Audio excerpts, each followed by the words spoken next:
ছুটি শুরু হয়ে যাওয়ায় ঈদ উদযাপনে রাজধানী ছাড়ছে নগরবাসী।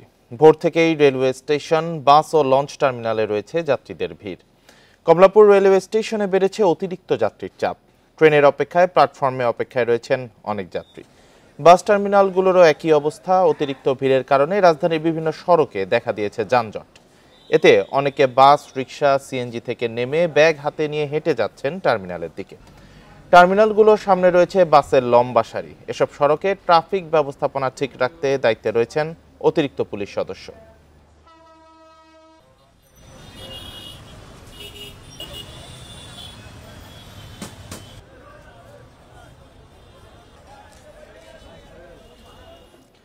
ঈদযাত্রায় রাস্তাঘাট পরিস্থিতি নিয়ে আরো জানাতে গাজীপুর ও রাজবাড়ী থেকে যুক্ত হয়েছেন সহকর্মীরা। প্রথমে গাজীপুর থেকে জানাবেন সহকর্মী আবুল হাসান।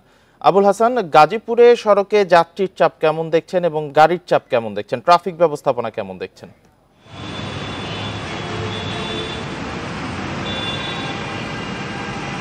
দেখুন, গতকাল থেকেই কিন্তু মানুষের যে ঈদযাত্রা সেটি আনুষ্ঠানিকভাবেই শুরু হয়েছে এবং সেই ধারা এখনও রয়েছে। এবং সকাল থেকে আমি যে চিত্রটি দেখেছি, ঢাকা টাঙ্গাইল, ঢাকা ময়মনসিংহ মহাসড়কে উভয় সড়কে কিন্তু মানুষের উপস্থিতি যেমন বেড়েছে তেমন কিন্তু যানবাহনের সংখ্যা অনেক বেড়ে গেছে। এবং এরই মধ্যে ঢাকা ময়মনসিংহ মহাসড়কে গাড়ির চাপ বেশি থাকায় টঙ্গী বাজার থেকে মিলগেট এলাকা পর্যন্ত এবং ভোগড়া বাইপাস থেকে চান্দনা চৌরাস্তা এলাকায় কিন্তু গাড়ি অত্যন্ত ধীর গতিতে চলছে। এবং এই পয়েন্টে আপনি বিশেষ করে চান্দনা চৌরাস্তা একটি যানজটপ্রবণ এলাকা এবং সেখানে গাড়িগুলো সাধারণত যাত্রী ওঠানামা করে এবং সেই কারণ সহ গাড়ির চাপ বেশি থাকায় এখানে কিন্তু গাড়ির ধীরগতি রয়েছে, অনেকটা জটলা রয়েছে।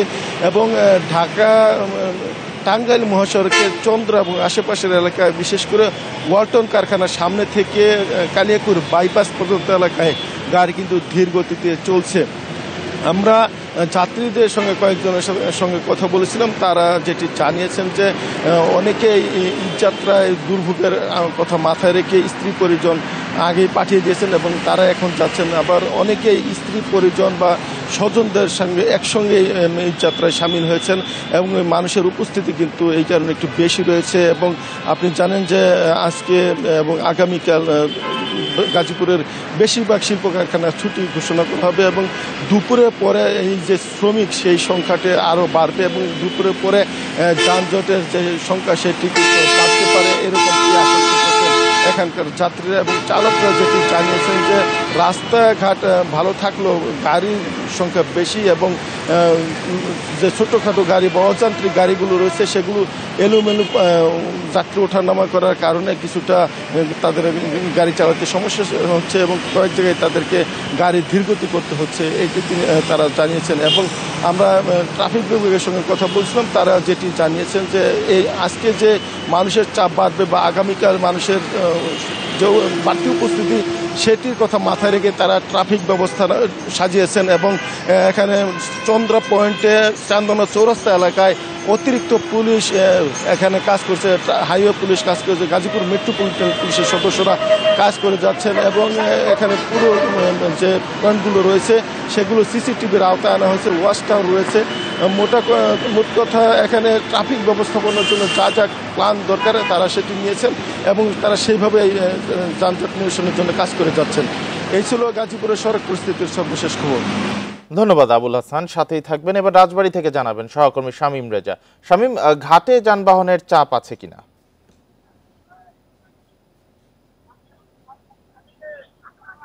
দেখুন, সকাল থেকেই কিন্তু দৌলতদিয়া ফেরিঘাট এলাকাতে যানবাহনের চাপ রয়েছে। যানবাহনের চাপ থাকলেও কিন্তু যানজট বা ভোগান্তি সেটা কিন্তু নেই। আমরা সকাল থেকেই দৌলতদিয়ার বিভিন্ন ফেরিঘাট এলাকাতে রয়েছে, ঘুরে যেটা দেখতে পেয়েছি যে মানিকগঞ্জের পাটুরিয়া থেকে যে ফেরিগুলো ছেড়ে যাচ্ছে সেই ফেরিগুলো কিন্তু উপচে পড়া যাত্রী নিয়েই দৌলতদিয়া ঘাটে এসে ভিড়ছেন এবং দৌলতদিয়া ঘাট থেকে যাত্রীরা কিন্তু সহজেই কোনো প্রকার ভোগান্তি ছাড়াই তারা তাদের গন্তব্যে চলে যাচ্ছে।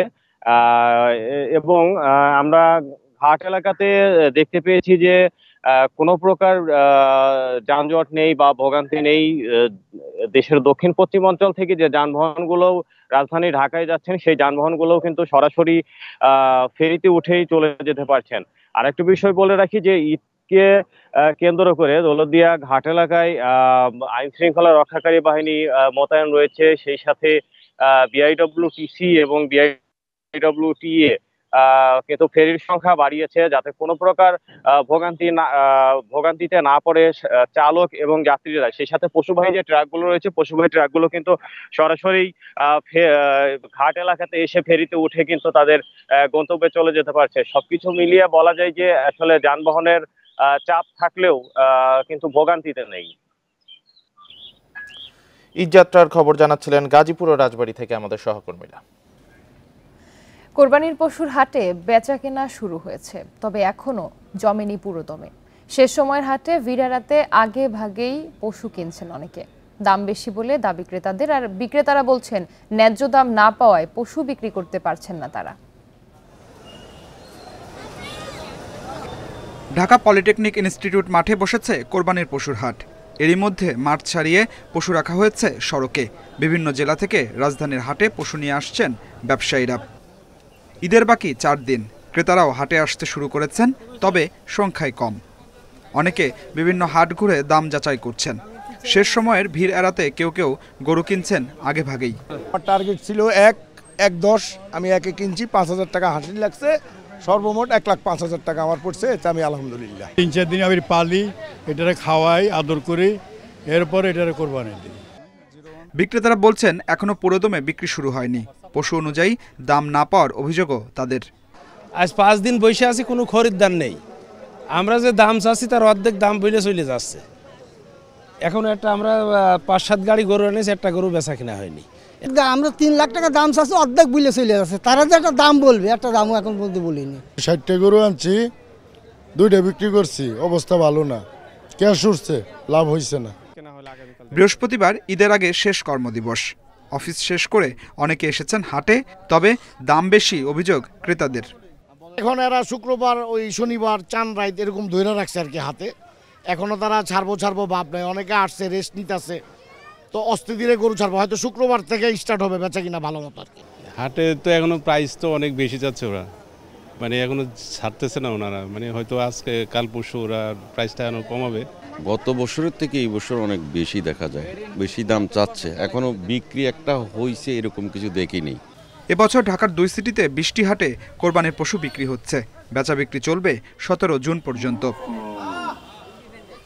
Adilur Rahman, independent news, Dhaka. বিশালাকার গরু বিক্রির জন্য বেশ কয়েকজন খামারির নাম ছড়িয়ে পড়েছে। এরা রাজশাহী, হবিগঞ্জ ও জয়পুরহাটের। গরুগুলোর যেমন চটকদার নাম, তেমনি দামও বিশাল। 20 থেকে 25 মণ ওজনের এক একটি গরুর দাম হাঁকা হচ্ছে 10 থেকে 20 লাখ টাকা পর্যন্ত। বড় গরুর প্রতি ক্রেতা আগ্রহ কম থাকায় দুশ্চিন্তায় খামারিরা। 5 ফুট উচ্চতার ফ্রিজিয়ান জাতের গরু দুটির নাম শনি ও রবি। 40 মণ ওজনের গরু দুটি রাজশাহীর বাগবাড়ার কুরবানির পশুর অন্যতম আকর্ষণ। গরু দুটি 4 বছর ধরে লালন পালন করছেন কৃষক ইমতাজ আলী দম্পতি। দুটির দাম চাইছেন 20 লাখ টাকা। মানুষের মতো করে আরেক সেবা দিই, সেবা দেওয়ার পরে খিলান দিলেনে সর্বদিক দিয়ে চলাফেরা, মানে একবারে নিজের মতো ফ্রি। হবিগঞ্জের রামপুর গ্রামের খামারি তুহিন মিয়ার কিং কুবরার প্রতিও ব্যাপক আগ্রহ। 35 মণের কিং কুবরার দাম চাওয়া হচ্ছে 12 লাখ টাকা। 8টা গরু আছে, 8টার ভিতরে এটাই হচ্ছে সেরা। এই গরুগুলি আমরা ন্যাচারাল খাবার দিয়ে লালন পালন করি। জয়পুরহাটে কয়েকজন খামারি 20 থেকে 23 মণ ওজনের গরু লালন পালন করছেন।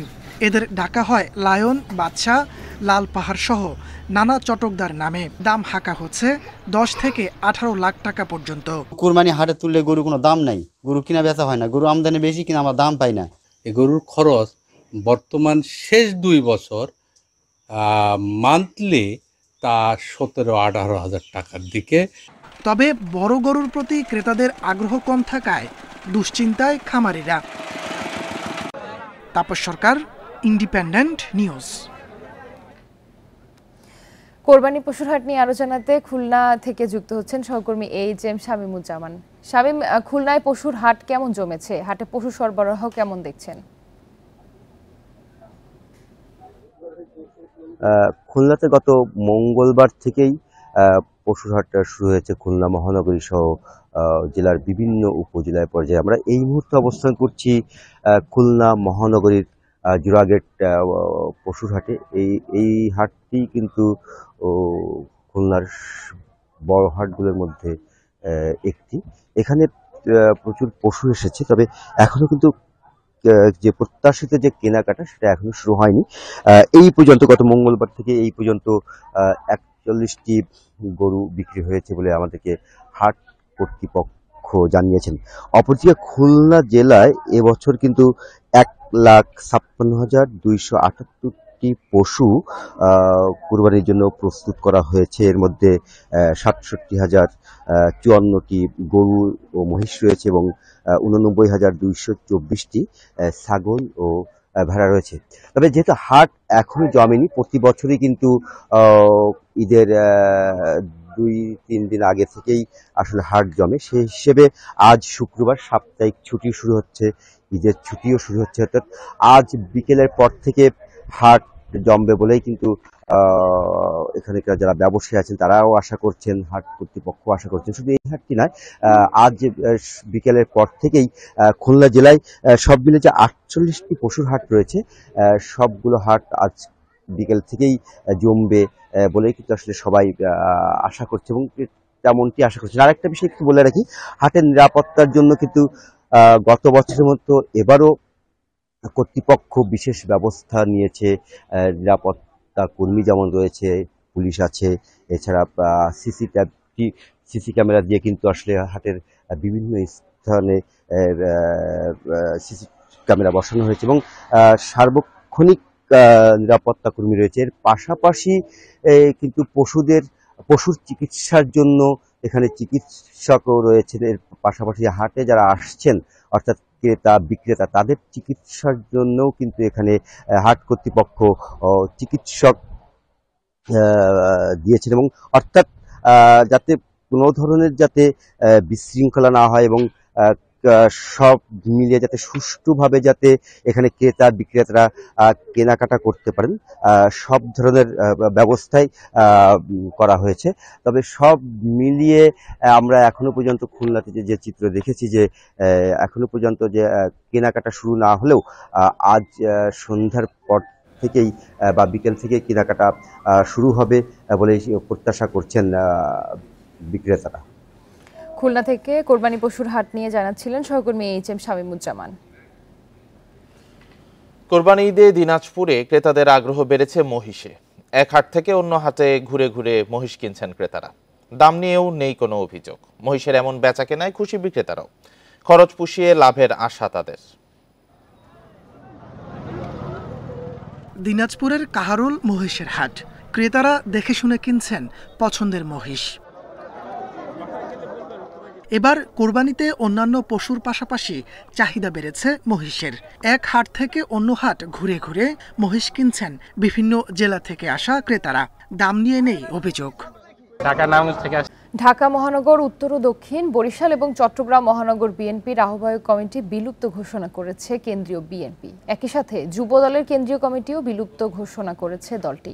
বৃহস্পতিবার রাতে বিএনপির সিনিয়র যুগ্ম মহাসচিব রুহুল কবির রিজভী স্বাক্ষরিত প্রেস বিজ্ঞপ্তিতে ঘোষণা দেওয়া হয়। বিলুপ্ত কমিটিতে ঢাকা মহানগর উত্তর বিএনপি ভারপ্রাপ্ত আহ্বায়ক ছিলেন অধ্যাপক ডাক্তার ফরহাদ হালিম ডোনার, সদস্য সচিব আমিনুল হক। ঢাকা মহানগর দক্ষিণ বিএনপির আহ্বায়ক আব্দুস সালাম, সদস্য সচিব রফিকুল আলম মজনু। চট্টগ্রাম মহানগর বিএনপির আহ্বায়ক ডাক্তার শাহাদাত হোসেন, সদস্য সচিব আবুল হাশেম বকর। যুবদলের সভাপতি ছিলেন সুলতান সালাউদ্দিন টুকু, সাধারণ সম্পাদক আব্দুল মোনায়েম মুন্না।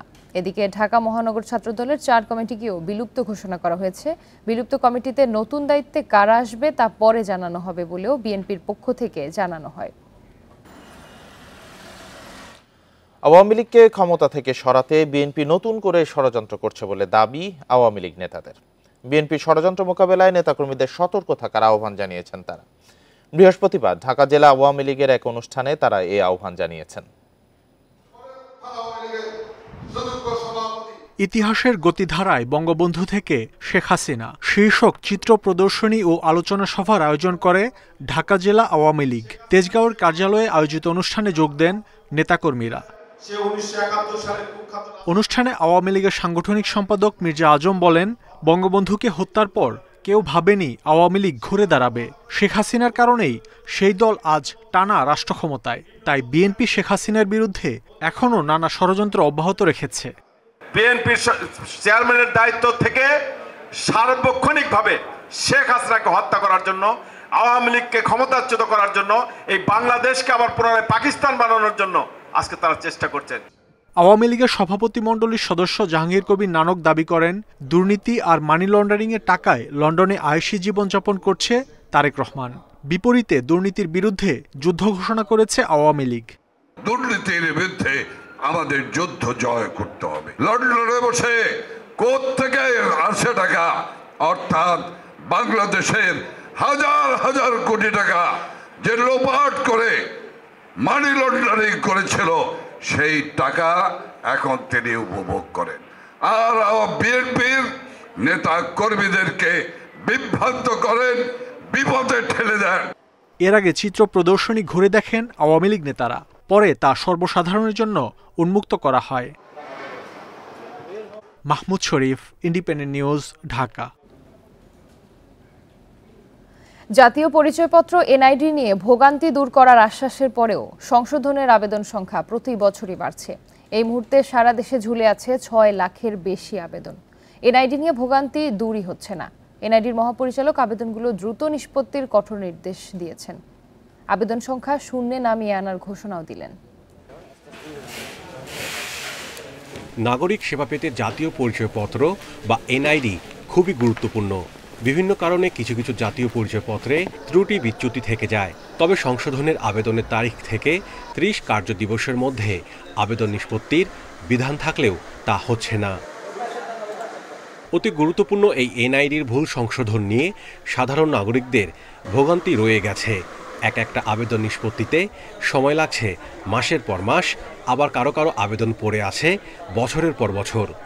বললো 2 বছর আগে করা হয়েছে, তো এখনো ওটা ক্যান্সেলও হয় নাই, মানে এখনো ইসে আছে, আপনার পেন্ডিংয়ে আছে। 3 দিন যাবত ঘুরতেছি, কিন্তু আমার কোনো ফলাফল জিরো। তারা ওখান থেকে আমাকে এখানে পাঠাইছে এবং এখান থেকে ওনারা বলতেছেন যে এখানে ওনারা এই ধরনের কাজ করেন না। গত 5 জুন পর্যন্ত এনআইডি সংশোধনের অনিষ্পন্ন আবেদনের সংখ্যা 3,64,161। অন্যদিকে প্রক্রিয়াধীন আবেদনের সংখ্যা 2,38,903। সব মিলে নির্বাচন কমিশনের টেবিলে পড়ে আছে 6 লাখ আবেদন। এত আবেদন কেন ঝুলে আছে এমন প্রশ্নে এনআইডি মহাপরিচালক বলেন, আবেদনকারী ও নিষ্পন্নকারী উভয়ের গাফিলতি আছে। কোনো অনিষ্পন্ন বিষয় আছে যেটা নিষ্পন্ন করতে গেলে একটু সময় সাপেক্ষ, এবং এটা যে একেবারে এই অফিসেই দায়ী তা না, যিনি এই তথ্যটা দেন তিনিও কিন্তু মোটামুটিভাবে দায়ী।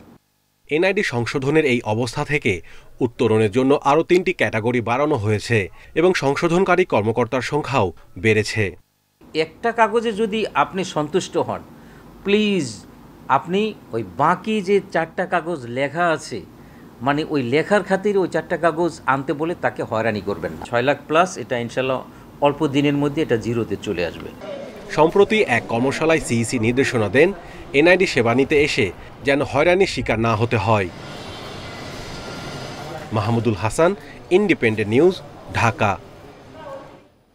সাবেক আইজিপি বেনজিরের জব্দ করা গোপালগঞ্জের সাভানা পার্কের 3টি কম্পিউটারের সিপিইউ একটি মনিটর চুরি করেছে দুর্বৃত্তরা। বেনজিরের অপকর্ম লোপাট করতেই এই চুরি বলে সন্দেহ সংশ্লিষ্টদের। এদিকে বেনজিরের অবৈধ সম্পদের অর্জনের বিরুদ্ধে মামলা করার মতো যথেষ্ট তথ্য প্রমাণ পেয়েছে দুদক। বুধবার রাতে সাবেক আইজিপি বেনজিরের সাভানা পার্কের অফিস কক্ষে 8 থেকে 10 জন প্রবেশ করে। সেখান থেকে 3টি কম্পিউটারের সিপিইউ ও একটি মনিটর নিয়ে যায় দুর্বৃত্তরা। ধারণা করা হচ্ছে বেনজিরের অপকর্ম লোপাট করতেই এই চুরি। এদিকে পুলিশ বলছে, সিসিটিভির ফুটেজ দেখে এই চুরির সাথে জড়িত 3 জনকে চিহ্নিত করেছে তারা। অফিস থেকে 3টা সিপিইউ এবং একটা মনিটর চুরি হয়েছে। এই সংক্রান্ত একটা অভিযোগ নিয়ে আসলে আমরা সেই অভিযোগটা মামলা হিসাবে গণ্য করিয়াছি। আসামি ধরার জন্য আমরা অভিযান অব্যাহত আছে আমাদের। এর আগে রিসোর্ট থেকে 592 কেজি মাছ চুরির সময় হাতে নাতে ধরে দুদকের দল। এদিকে বেনজিরের বিরুদ্ধে মামলা করার মতো অবৈধ সম্পদ অর্জনের পর্যাপ্ত তথ্য প্রমাণ মিলেছে বলে জানিয়েছেন দুদকের আইনজীবী। এই পর্যন্ত অনুসন্ধানে যেই যতটুকু অপরাধলব্ধ আয় এবং সম্পত্তি আপনার পাওয়া গিয়েছে তাতে ভিত্তি করে ইচ্ছা করলে দুর্নীতি দমন কমিশন মামলা করতে আইনগত কোনো বাধা থাকে না। তবে এটা কখন করবে, কিভাবে করবে, এটা দুর্নীতি দমন, এটা কমিশনের এখতিয়ার, কমিশন এটা সিদ্ধান্ত নেবে। সর্বশেষ বেনজিরের সাভানা পার্ক পর্যবেক্ষণে গোপালগঞ্জের জেলা প্রশাসক ও দুদকের উপপরিচালকের নেতৃত্বে 5 সদস্যের টিম গঠন করা হয়েছে। Rishad Huda, independent news, Dhaka. অনুমোদনহীন ব্লু ড্রিঙ্কস বাজারজাত করায় আলোচিত ইউটিউবার ইফতেখার রাফসান ওরফে রাফসান দা ছোট ভাইয়ের বিরুদ্ধে গ্রেফতারি পরোয়ানা জারি করা হয়েছে। বৃহস্পতিবার বিকেলে বিশুদ্ধ খাদ্য আদালত এই আদেশ দেন। নিরাপদ খাদ্য কর্তৃপক্ষ জানিয়েছে ব্লু ড্রিঙ্কসের কোনো অনুমোদনই নেই। ওষুধ প্রশাসনও জানে না ব্লু ড্রিঙ্কস ওষুধ নাকি পানীয়। এরই পরিপ্রেক্ষিতে রাফসানের বিরুদ্ধে গ্রেফতারি পরোয়ানা জারি করা হয়। এর আগে 24 এপ্রিল কুমিল্লায় মেসার্স ব্লু ড্রিঙ্কস কারখানায় অভিযান পরিচালনা করেন নির্বাহী ম্যাজিস্ট্রেট। জানানো হয় প্রতিষ্ঠানটি নিবন্ধন সনদ গ্রহণ না করেই ইলেকট্রোলাইট ড্রিঙ্ক প্রস্তুত করে আসছিল। এছাড়া কারখানায় কোনো পরিমাপ যন্ত্র দেখা যায়নি। সে সময় কোম্পানিটিকে 30,000 টাকা জরিমানা করা হয়।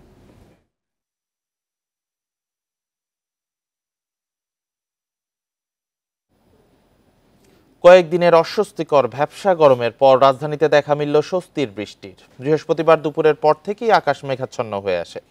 বিকেলে শুরু হয় মুষলধারে বৃষ্টি। বজ্রসহ বৃষ্টিতে ভোগান্তিতে পড়েন পথচারীরা। আবহাওয়া অফিস বলছে রাজধানীতে 1 ঘন্টায় 56 মিলিমিটার বৃষ্টি হয়েছে। রাজধানীতে দিনভর ভ্যাপসা গরমের পর বিকেলে মেঘাচ্ছন্ন হয়ে আসে আকাশ। দমকা বাতাসের পর নেমে আসে তুমুল বৃষ্টি। গরম কমে স্বস্তি নামলেও বৃষ্টিতে অনেকেই পড়েন ভোগান্তিতে। বৃষ্টিতে তো ভোগান্তি তৈরি হচ্ছে, আলাদা জ্যাম তৈরি হবে। গরমের জন্য একটু আরাম হবে, কিন্তু লঞ্চে যাত্রীদের জন্য একটু সমস্যা হতে পারে। আসছি ঈদ আনন্দ উপলক্ষে বাসা যাব, বাসার ভিতরে বৃষ্টির যানজটের ভিতরে এখন অনেকটাই কষ্টকর হইতেছে। ঈদুল আজহার আগে শেষ কর্মদিবসে রাজধানীতে ছিল তীব্র যানজট। বৃষ্টিতে ভোগান্তি বেড়েছে ঘরমুখী মানুষের। এখন বাড়ি ঘরে যাব, বাড়ি ঘরে যাওয়ার পথে দেখা গেছে বাইরে রওনা হইয়া অনেক মাল সাবানা কেনাকাটা করছে বাড়ি ঘরের জন্য। এই বৃষ্টির কারণে দেখা গেছে অনেক জায়গায় দাঁড়ান পাচ্ছে না। আমার শরীরে পোশাক সবই ভিজে গেছে, নিজেও ভিজে গেছি। বিশৃঙ্খল পরিবেশের কারণে যানজটটা একটু বেশি মনে হয় এবং জনগণের ভোগান্তিটা বেশি মনে হচ্ছে। আবহাওয়া অফিস জানায় বাতাসে জলীয় বাষ্প বেশি থাকায় অনুভূত হচ্ছে অস্বস্তিকর গরম। বৃহস্পতিবার বিকেলে রাজধানীতে 1 ঘন্টায় বৃষ্টি হয় 56 মিলিমিটার। তবে মৌসুমি বায়ুর প্রভাবে ময়মনসিংহ ও সিলেট বিভাগে ভারী থেকে অতি ভারী বৃষ্টি হতে পারে। বিশেষ করে রংপুর, ময়মনসিংহ এবং সিলেট এবং তার সঙ্গে চিটাগাং, এই 4টা অঞ্চলে বৃষ্টিপাতের প্রবণতাটা বেশি লক্ষ্য করা যাচ্ছে। আর তুলনামূলকভাবে বরিশাল এবং খুলনা এবং রাজশাহী, এই 3টা ডিভিশনে তুলনামূলকভাবে বৃষ্টির পরিমাণটা কম এবং এই ধারাটা সামনের দিকেও অব্যাহত থাকবে। তবে আগামী 2 দিন টাঙ্গাইল, ফরিদপুর, রাজশাহী, পাবনা, যশোর, চুয়াডাঙ্গা ও কুষ্টিয়া জেলায় মৃদু তাপপ্রবাহ অব্যাহত থাকতে পারে। 16 জুনের পর সারা দেশে ভারী বৃষ্টির সম্ভাবনা আছে। রেজওয়ানুল হক, ইন্ডিপেন্ডেন্ট নিউজ, ঢাকা। ভারতের চেরাপুঞ্জিতে অস্বাভাবিক বৃষ্টিপাতের ফলে সুনামগঞ্জের নদ নদীর পানি বৃদ্ধি পেতে শুরু করেছে। সেই সাথে জেলার বিভিন্ন সীমান্ত, নদী ও খাল দিয়ে পাহাড়ি ঢলের পানি নেমে আসছে তীব্র গতিতে। ঢলের পানি তীব্র হওয়ায় বন্যার শঙ্কা দেখা দিয়েছে।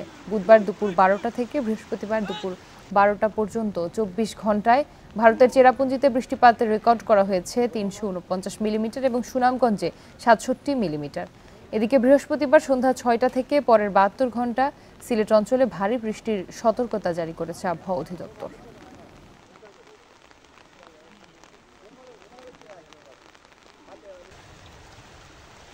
পোশাক কর্মীদের বেতন ভাতা বকেয়া রেখে ঈদের ছুটি ঘোষণা করেছে গাজীপুরের কিছু কারখানার মালিক। শিল্প পুলিশের হিসাবে অন্তত 72টি কারখানায় বেতন ভাতা পরিশোধ নিয়ে দেখা দিয়েছে অনিশ্চয়তা। বিজিএমইএ নেতারা জানিয়েছেন 15 জুনের মধ্যে শ্রমিকদের বেতন ভাতা পরিশোধ করতে মালিকদের আহ্বান জানানো হয়েছে। ঈদের ছুটির আগে বৃহস্পতিবার পর্যন্ত গাজীপুর শিল্পাঞ্চলের 2215টি তৈরি পোশাক কারখানার মধ্যে 1225টিতে মে মাসের বেতন পরিশোধ করা হয়েছে। গত এপ্রিল মাসের বেতন পরিশোধ করেছে 2213টি কারখানা। কারখানার মালিকরা বলছেন, পরিবারের সাথে ঈদের আনন্দ ভাগাভাগি করতে শ্রমিকদের মে মাসের বেতন ভাতা পরিশোধ করা হয়েছে। মোটামুটি 6-7 তারিখের মধ্যে বেতন দিয়ে দেওয়া হয়। আমাদের মে মাসের বেতন বহু আগে দিয়ে দেওয়া হয়েছে। আমরা বোনাসও গতকালকে দিয়ে দিয়েছি এবং এছাড়া আমরা 10 দিনের অ্যাডভান্স দিব স্যালারি। মে মাসের বেতন সেটা আমরা পূর্ণাঙ্গভাবে পরিশোধ করে দিয়েছি এবং বোনাসটাও আমাদের গত 1 সপ্তাহ আগে অলরেডি পেমেন্ট হয়ে গেছে। এখনও শ্রমিকদের বেতন ভাতা পরিশোধ করেনি 72টির কারখানার মালিকরা। 15 জুনের মধ্যেই তাদের পারিশ্রমিক পরিশোধ করতে মালিকপক্ষকে জানিয়েছে শিল্প পুলিশ। প্রত্যেকটা প্রতিষ্ঠানের সাথে আমরা ডোর টু ডোর ওদের সাথে যোগাযোগ করছি, কি সমস্যা হচ্ছে, কি আপডেট আছে। আমরা 80 থেকে 90% এই প্রবলেম প্রতিষ্ঠান যেগুলো আছে এগুলা সময় মতো অর্থাৎ 14 থেকে 15 তারিখের ভিতরে বেতন এবং বোনাস দিতে পারবে বলে আমার বিশ্বাস। বিজিএমই এর নেতারা জানিয়েছেন, ঈদের আগেই পোশাক কর্মীদের বেতন ভাতা পরিশোধে মালিকদের তাগাদ দেওয়া হয়েছে। ব্যাংক যাতে আমাদের সহযোগিতা করে, শেষ মুহূর্তে যদি ব্যাংক এক্সপোর্টারদের সহযোগিতা না করে তাহলে প্রবলেম হয়ে যাবে। আমরা মনে করি যারা ভালো এক্সপোর্টার অবশ্যই ব্যাংক তাদের সহযোগিতা করতে হবে, তাদেরকে প্রতিষ্ঠান চালানো দিতে হবে, বেতন বোনাসগুলো শ্রমিকদের দিতে পারে সেটা তাদের আশা করি যে তারা সহযোগিতা করবে। গাজীপুরে বিজিএমই এর অন্তর্ভুক্ত 736টি এবং বিকেএমই এর অধীনে 128টি কারখানা রয়েছে। Independent news. বাজেটে সিন্ডিকেট নিয়ন্ত্রণে বাস্তবভিত্তিক পদক্ষেপ না থাকায় মূল্যস্ফীতি নিয়ন্ত্রণের লক্ষ্য অর্জন সম্ভব নয়। এছাড়া বাজেটের অর্থায়ন ঋণ নির্ভর হয়, অর্থনীতিতে সংকট আরও বাড়বে। বৃহস্পতিবার ইকোনমিক রিপোর্টার্স ফোরাম ইআরএফ আয়োজিত বাজেট পরবর্তী আলোচনায় এমন অভিমত জানান বিশ্লেষকেরা। অর্থমন্ত্রী 2024-25 অর্থবছরে বাজেটে মূল্যস্ফীতির লক্ষ্যমাত্রা ধরা হয়েছে 6.5%। মুদ্রানীতির মতো সংকোচনশীল বাজেট মূল্যস্ফীতি নিয়ন্ত্রণে কতটা সাহায্য করবে তা নিয়ে প্রশ্ন তুলেছেন অর্থনীতিবিদরা। বৃহস্পতিবার ইকোনমিক রিপোর্টার্স ফোরাম ইআরএফ আয়োজিত বাজেট আলোচনায় বিশ্লেষকরা বলেন, মূল্যস্ফীতি নিয়ন্ত্রণে বাজেটে বাস্তবভিত্তিক কোনো পদক্ষেপ নেই। বাজারের সরবরাহ নিয়ন্ত্রণ করা, সিন্ডিকেশন, এইগুলো তো রয়েছে। আর তার পরেও রয়েছে যে আমদানি, এই যে আমাদের যে ডলারের বিনিময় হার বাড়ানো হয়েছে, সঙ্গত কারণেই বাড়ানো হয়েছে, কিন্তু অন্যদিকে আবার আমাদের আমদানিও কস্টলি হয়ে যায়, আমদানিও বেড়ে যাবে। তো সেই প্রেক্ষিতে এই মূল্যস্ফীতিটা মূল্যস্ফীতির হার অর্জন করা অসম্ভব ব্যাপার। বাজেটের অর্থায়ন এখন দায়দেনার উপর নির্ভরশীল হয়ে পড়েছে জানিয়ে বিশ্লেষকরা বলেন, এতে অর্থনীতির সংকট আরও গভীর হবে। সরবরাহ যখন 1,37,000 কোটি টাকা নিয়ে আসবেন ব্যাংক সেক্টর থেকে, ব্যাংকের ক্রেডিট পারবে না, ব্যবসা বাণিজ্য উজ্জীবিত না হয়, কর্মসংস্থানে কর উঠাবেন করতে, ট্যাক্স করতে উঠাবেন, সোর্স কি? এনবিআর একটা বিশেষত্ব শর্টকাট বেঁচে টাকা ওঠাবে, ব্যাস। যদি লিকুইডিটি কম হয় তাহলে কিন্তু আরও সুদের হারের উপরে চাপ পড়বে, তাহলে ব্যক্তি খাতের ব্যবসায়ের খরচটা আরও সেটার উপরে চাপ পড়ে যাবে। সরকার যে ঋণ নিবে, বাংলাদেশ ব্যাংকগুলি যে লিকুইডিটি পরিস্থিতি, তাতে কিন্তু অবস্থা খুব খারাপ। আর আমাদের দেশের যে আজকের যে রিজার্ভ নীল হওয়ার পিছনে যে কারণটা কেউ বলেন না আপনারা, আমরা বিদ্যুৎ আনছি, আমদানি করে ডলারে পরিশোধ করছি, বিক্রি করতেছি বাংলা টাকায়, আপনার রিজার্ভ কোত্থেকে থাকবে? বাজেটে কালো টাকা সাদা করার প্রস্তাবনা দিয়ে অর্থনীতি, রাজনীতি ও নৈতিকভাবে সরকারের বিচ্যুতি ঘটেছে বলেও মন্তব্য করেন আলোচকরা। সংসার চালাচ্ছেন। তৌহিদ রানা, ইন্ডিপেন্ডেন্ট নিউজ, ঢাকা। বাজেটে সামষ্টিক অর্থনীতিতে ভারসাম্য রক্ষায় তেমন কোনো উদ্যোগ নেই বলে দাবি ব্যবসায়ীদের। বৃহস্পতিবার রাজধানীতে বাজেট নিয়ে আলাদা অনুষ্ঠানে এসব কথা বলেন তারা। তবে চ্যালেঞ্জ থাকলেও সরকারের বাজেট বাস্তবায়নের সক্ষমতা রয়েছে বলে জানান প্রধানমন্ত্রীর অর্থ উপদেষ্টা ডক্টর মশিউর রহমান। প্রস্তাবিত 2024-25 অর্থবছরে বাজেট নিয়ে জাতীয় প্রেস ক্লাবে সম্মেলনের আয়োজন করে গবেষণা প্রতিষ্ঠান research and policy integration for development rapid. অনুষ্ঠানে বক্তাদের আলোচনায় ঘুরে ফিরে আসে মূল্যস্ফীতি নিয়ন্ত্রণের চ্যালেঞ্জ। বলেন, বর্তমান অর্থনীতি প্রেক্ষাপটে নতুন বাজেট বাস্তবসম্মত নয়।